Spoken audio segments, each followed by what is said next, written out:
everybody, Erica Sirwin here from Pink Bucker Designs. This week I'm doing Valentine treats, and I decided to take the Valentine Keepsake stamp set as well as the sweet little Valentine cards and more kit from the 2021 Spring Stampin' Up! Catalog and create Valentine treats. If you've been around my blog for a while, you know I love to make treats and I love Valentines.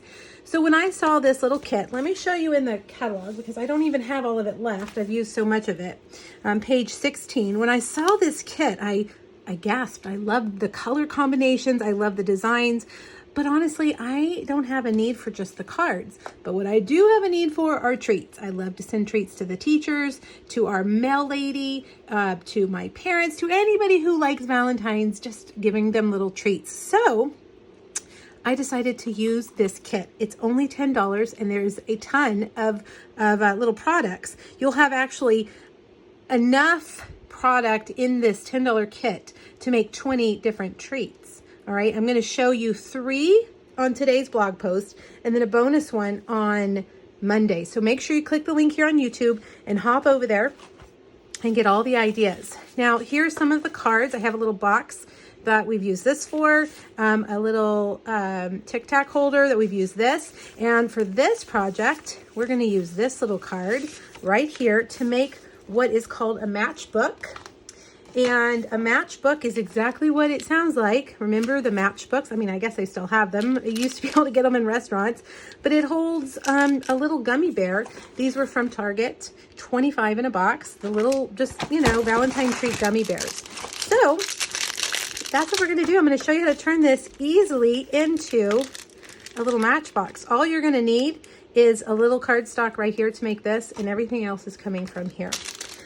Okay, well, let's get started. Now, I want to point out that the link on my blog, click the link here on my blog. Scroll under the third photo, you'll find the link to this PDF. It has these measurements that you're going to need and all the products that I'm using.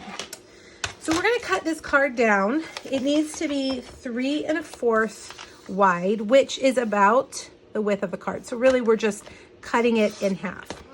Now we're going to score these at one at 1 inch and one at 1/2 inch. The one that has the 1/2 inch is going to be the back side. So you want to take your back piece, the pieces that I think is not as pretty, and score it at 3 3/4. Okay.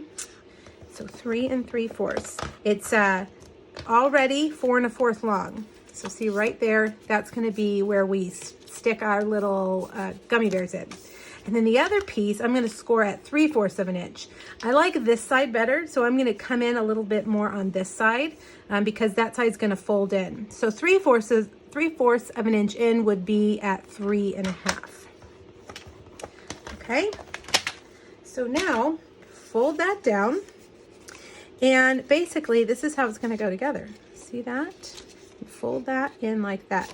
So one thing you want to do here is cut the corners off.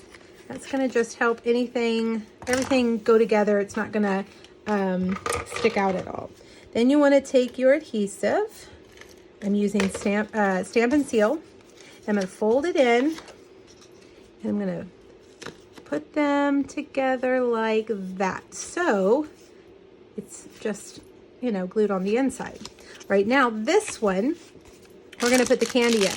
And you have to remember to put the staples down low enough so that this will tuck in. If you put your staples up too high, then this piece will not tuck in, okay? So get your gummy bears, make them all go to the top. Get it down far enough that the staple's gonna catch it. Okay, tuck it down in there. And put your staples down low. Let's make sure. Nope, I didn't catch it. Let's try it again. You've got to make sure that you catch it, which sometimes can be kind of hard. All right, let's take that out. Don't worry, we're going to cover this up. Try that again. Let's get it down low enough that I'm going to catch it in there, hopefully, this time. I'm going to try to staple right over in the same spot. Okay, now we're going to tuck that one in. And staple. Let's see if we got it. Yes. Now these guys will just slide in. I don't like my boo-boo there, but I'm going to cover that up with our bow. See how it's like a little pouch? All right, cute. Now let's make our tag.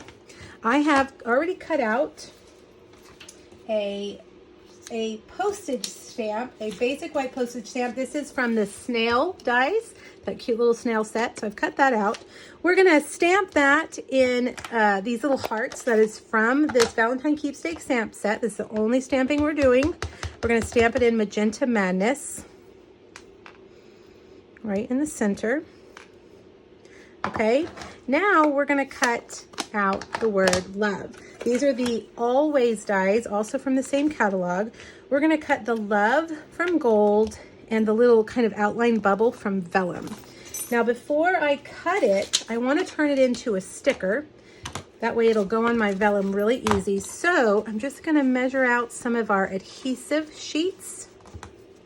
Really, I just need about that much. Our adhesive sheets are amazing. If you haven't gotten these, you guys do it. You will never be sorry.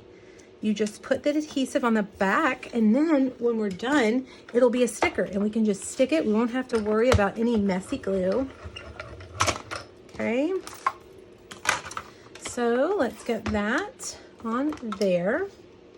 This is the new mini cut and emboss machine. It's so, so cute. So cute. It's very light and portable, and it's perfect for just little things like this. I have found almost all of my dies fit in here. We do have some that don't. You have to make sure you look in the catalog. It'll have a little indication on it that whether it'll fit in the mini or not. But for the most part, everything that I use fits in this cute little machine. Okay, so let's get this guy out. Using my take your pick tool with a brush attachment to brush these out. Sometimes that L can be quite stubborn.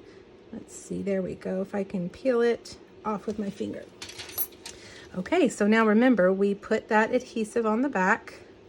So just peel that off like that. And stick that on.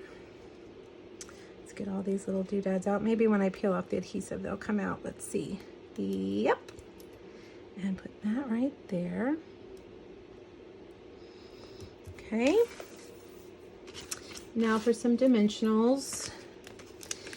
I recently reached my $1 million in sales, and my demonstrator support manager did a little research and found the top 10 items that I've sold in the last 11 and a half years. And guess what was number one? Dimensionals. It's not surprising if you know me. It's not surprising at all. However, my guess would have been white cardstock, but I was wrong. All right, so our stamp and seal is great for vellum. You can't even see it. So I just stuck that on like that. All right, now let's cover up that boo-boo because it's all I can see. You're gonna need to get just kind of a scratch piece of paper. Let me get some of my grid paper.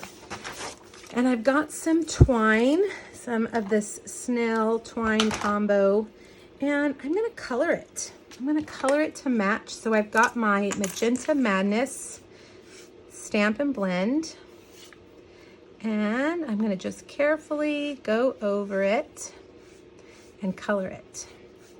Okay, it can be a little bit tedious, but you know, for me to have matching exact embellishments to the colors that I'm using, it's worth it. All right, so take your time, color over the twine. All right, let's tie this on and cover up that staple boo-boo that I have. Now, if you're gonna make a bunch of these, just leave your twine white. You don't need to color them. You can also soak them in alcohol that has been dyed with your ink refill. There's lots of ways to color your twine. All right, and voila, you can't even see the boo-boo. There you go. What do you guys think? I hope you like it. I hope you feel inspired to take your cute little cards and turn them into 3Ds. Wouldn't these make great school Valentines? I think they would. All right, let me know if you have questions. Make sure you hop over to my blog and grab the PDF and check out the other projects. Thanks, everybody. Bye-bye.